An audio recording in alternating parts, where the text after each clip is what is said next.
तस्वीरें जो हम आपको दिखाने जा रहे हैं उनको बारीकी से आप देखिए, गौर से देखिए और समझिए कि इन अपराधियों के पास कितनी बड़ी मात्रा में हथियार है। अब देखिए 1 2 3 4 5 6 गाड़ी के भीतर जो बैठे हुए ये आरोपी हैं, इनके पास एक नहीं बल्कि दो पिस्टल आपको नजर आएंगे और हर व्यक्ति के हाथ में आप देखेंगे कि 2 पिस्टल है। इसके अलावा डैशबोर्ड पर भी आप देख रहे हैं कि 3 से 4 पिस्टल पड़े हुए हैं।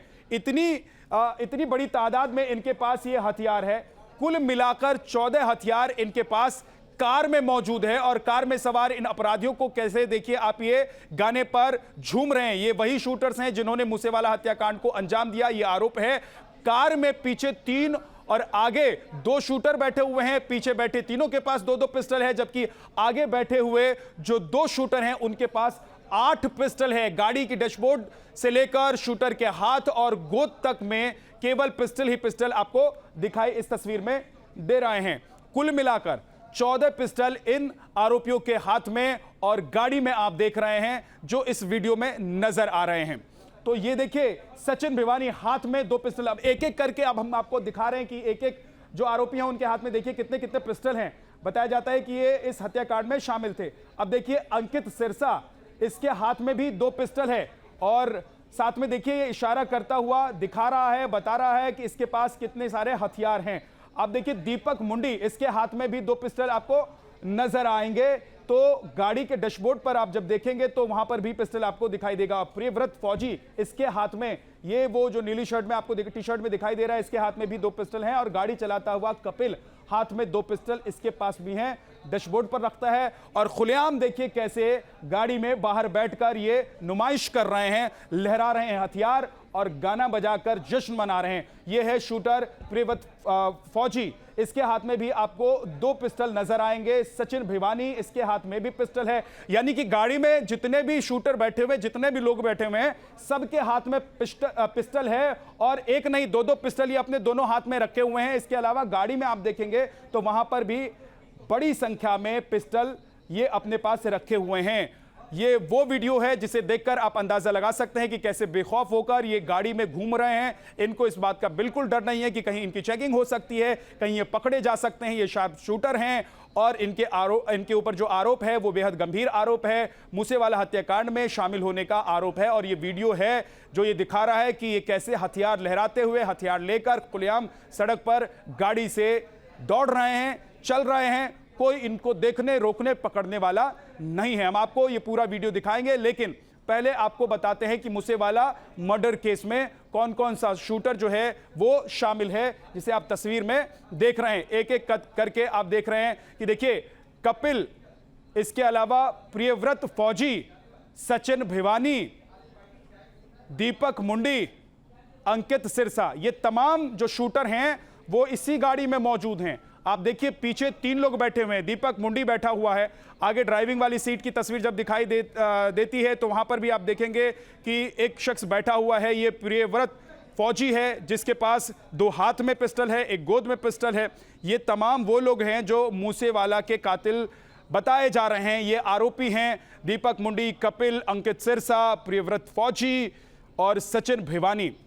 तो कुल मिलाकर ये 5 लोग जो एक ही गाड़ी में सवार थे, जिनके हाथ में आपने पिस्टल देखी, ये मूसेवाला के कातिल बताए जा रहे हैं। इनके ऊपर आरोप है ये तमाम शूटर्स हैं। बहुत करीब से मूसेवाला को गोली मारी गई थी और इतने करीब से गोली मारी गई थी कि आप अंदाजा लगाइए कि ये जो शूटर्स जो आपको दिखाई दे रहे हैं, जो हाथ में पिस्टल लेकर पहुंचे थे मूसेवाला की हत्या करने के लिए, वो बाहर खड़े होकर और बड़ी ही चालाकी से इस हत्याकांड को अंजाम देते हैं और वहां से भाग निकलते हैं। मर्डर में किन किन हथियारों का इस्तेमाल हुआ ये भी हम आपको बता रहे हैं। AK-47 राइफल का इस्तेमाल हुआ, इसके अलावा C-30 पिस्टल का इस्तेमाल हुआ जिसे आप देख रहे हैं कि इन लड़कों के हाथ में है। साथ ही AN-94 राइफल का भी इस्तेमाल किया गया। AK-47 राइफल, पिस्टल और A9 राइफल का भी इस्तेमाल किया गया। ये तमाम वो हथियार हैं जो इस हत्याकांड में इस्तेमाल हुए थे। मर्डर के बाद 5 कातिल जश्न मनाते हुए तस्वीर में नजर आ रहे हैं। ये वीडियो सामने आया है और वीडियो में देखकर अंदाजा लग रहा है कि इस हत्या को अंजाम देने के बाद ये तमाम जो आरोपी हैं कत्ल के, वो कितने खुश हैं और इनकी खुशी का इजहार करने का तरीका आप देखिए। ये हाथ में पिस्टल लहराते हुए, गाड़ी में गाना सुनते हुए आगे बढ़ रहे हैं सड़क पर। इनको किसी बात का डर बिल्कुल भी नहीं है।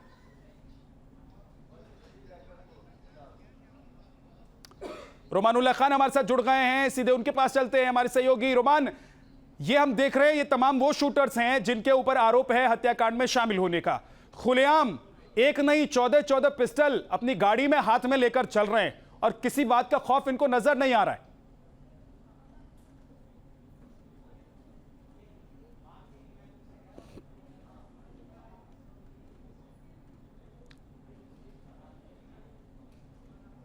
उसके जो सेफ हाउस था जहां पर इन्होंने सिद्धू मूसेवाला की हत्या करने के लिए हथियारों का जखीरा जमा किया था, वहां पर देखकर स्पेशल सेल भी हैरान रह गई थी, क्योंकि वहां पर AK-47 जैसी मेड की एक पिस्टल मिली थी। सभी विदेशी हथियार थे, रशियन मेड हैंड ग्रेनेड थे, डेटोनेटर्स थे, गोलियां थी, ग्लॉक पिस्टल थी, .30 की टर्की मेड पिस्टल थी, अमेरिकन मेड पिस्टल थी। इतना बड़ा हथियारों का जखीरा था, तो सीधे तौर पर जो ये हथियारें हैं, इनके पास हथियारों की पूरी एक खेप है, जिसमें 12 से ज़्यादा हथियार पिस्टल इनके पास मौजूद हैं। महत्वपूर्ण बात यह है कि इन सभी पिस्टल में से ज़्यादातर की कीमत 5 लाख से लेकर 15 लाख के बीच में है और उससे भी ज़्यादा है। इनके चेहरे पर जो कॉन्फिडेंस आप देख रहे हैं, इसमें से आधे से ज़्यादा इन हथियारों का कॉन्फिडेंस है, क्योंकि ये बहुत ही ड्रेडेस्ट क्रिमिनल हैं, लेकिन इनके पास जो हथियार हैं वो ऐसे हथियार हैं जो कि पाकिस्तान के रास्ते पंजाब में भेजे गए हैं। गोल्डी बरार के नेटवर्क के ज़रिए ये हथियार आते हैं। जग्गू भगवानपुरिया गैंगस्टर जो तिहाड़ जेल में बंद था, वो भी स्पेशल सेल के सामने खुलासा कर चुका है कि 40 पिस्टल उसने गोल्डी बरार के नेटवर्क के ज़रिए पाकिस्तान से मंगवाई थी। हालांकि वो पुलिस ने इससे पहले ही बरामद कर ली थी। सबसे बड़ी बात यह है कि खुफिया एजेंसीज़ को इस बात का अंदेशा है कि इस तरह के हाईटेक हथियार भारी संख्या में पंजाब के गैंगस्टर के पास पहुँच चुके हैं, और ये स्थिति इसलिए गंभीर हो जाती है क्योंकि पंजाब पुलिस के पास इतने आधुनिक हथियार इतनी बड़ी संख्या में नहीं है कि पूरी पुलिस फोर्स को वो दे सकें।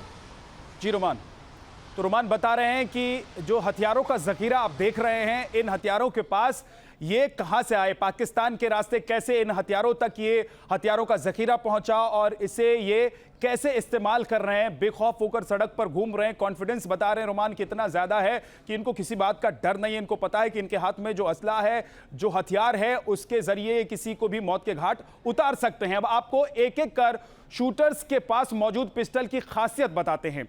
देखिए एक एक करके आपको दिखाते हैं कि कैसे C-30 पिस्टल जो है मेड इन चाइना है, 30 बोर की ये पिस्टल है, और साथ ही मेड इन चाइना ये जो 30 बोर की पिस्टल है ये भी आप हाथ में देख रहे हैं। C-30 पिस्टल है, ट्रिगर दबने पर फायर मिस नहीं होता है, इसकी ये खासियत है। इसके अलावा 9mm पिस्टल जो इनके पास है ये मेड इन तुर्की है, ऑटोमेटिक पिस्टल है, पाकिस्तान से ये पहुंचा है, 5 से 10 लाख रुपए इसकी कीमत है। C-30 पिस्टल है इनके पास और 9mm पिस्टल भी इनके पास ही है। तो ये तमाम वो हथियार हैं जो बहुत महंगे हैं और पाकिस्तान के रास्ते पहुंचे हैं, मेड इन चाइना है, मेड इन तुर्की हैं, लेकिन इन तक ये महंगे हथियार कैसे पहुंचे और हथियारों का इतना बड़ा जखीरा इन लोगों ने कैसे जमा कर लिया। विशाल ठाकुर हमारे साथ जुड़ गए, हमारे सहयोगी। विशाल, हथियारों का इतना बड़ा जखीरा इन्होंने जमा कर लिया, made in China, made in तुर्की और पाकिस्तान के रास्ते हथियार इन तक पहुंच रहे थे। क्या प्रशासन और वहां जो खुफिया विभाग है उसको इसके बारे में जानकारी नहीं मिल पा रही थी, और ये जो हथियारें हैं इतने बेखौफ हैं कि इनको पता था कि कानून का इनको डर नहीं है? देखिए बिल्कुल, जिस तरह से सिद्धू मूसेवाले की हत्या की गई थी और जो हथियार लाए गए थे वो पाकिस्तान के रूट से होकर जो है वो पंजाब में पहुंचे हुए थे।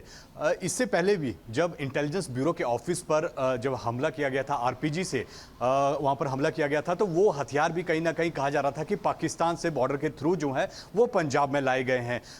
जो पंजाब का बॉर्डर है जो पाकिस्तान से लगता है, वो ईजिली हथियार जो है वो इस रूट से यहाँ पर आ रहे हैं। ड्रोन के माध्यम से जो है वो हथियार जो है हमने देखा पिछले 2 या 3 साल से लगातार जो है वो बॉर्डर एरिया में गिराए जा रहे हैं। ड्रग्स वहां पर जो है वो ड्रोन के माध्यम से भेजी जा रही है। लेकिन सिद्धू मूसेवाले की हत्या में जो इस्तेमाल हथियार हुए हैं वो कहीं ना कहीं चाहे वो चाइना से है या दूसरी कंट्रियों से जो है वो ताल्लुक रखते हैं, और वो पाकिस्तान के थ्रू जो है वो पंजाब होते हुए यहाँ पर पहुंचे हुए हैं। लेकिन सबसे बड़ी बात है कि जो वीडियो में हथियार दिख रहे हैं, करीब 12 पिस्टल्स जो है उनके हाथ में है और इतने महंगे वो हथियार हैं, तो कहीं ना कहीं सवाल जो है वो पंजाब पुलिस पर भी खड़े होते हैं। इंटेलिजेंस जो पूरी हो रही है उस पर भी खड़े होते हैं कि इतने बड़ी मात्रा में कैसे हथियार जो हैं वो पंजाब में आ रहे हैं। और सबसे बड़ी बात है कि जब आरपीजी यहाँ पर आया था, जिससे अटैक हुआ था इंटेलिजेंस ब्यूरो के हेडक्वार्टर पर पंजाब के, तो भी एक सवाल जो है वो कहीं ना कहीं खड़ा होता हुआ नजर आता है, क्योंकि आरपीजी का साइज होता है काफ़ी बड़ा होता है और उसके बावजूद ड्रोन के माध्यम से जो है वो पंजाब भेजा गया और वहाँ यहाँ पर उससे अटैक हुआ। तो कहीं ना कहीं सवाल जो हैं वो इंटेलिजेंस पे भी खड़े होते हैं,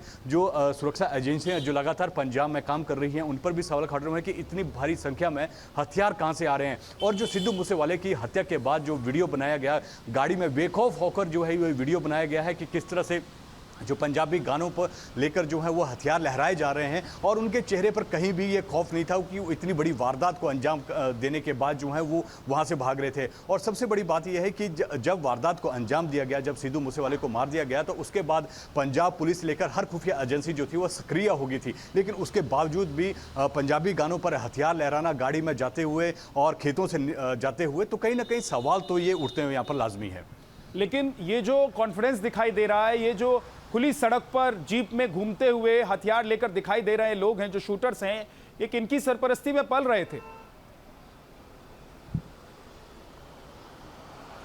देखिए, जिस तरह से पंजाब में आम आदमी पार्टी की सरकार है और पिछले 5 साल में कांग्रेस की रही है, उससे पीछे भाजपा और श्रोमणी अकाली दल दो, पिछले 10 साल उन्होंने राज किया।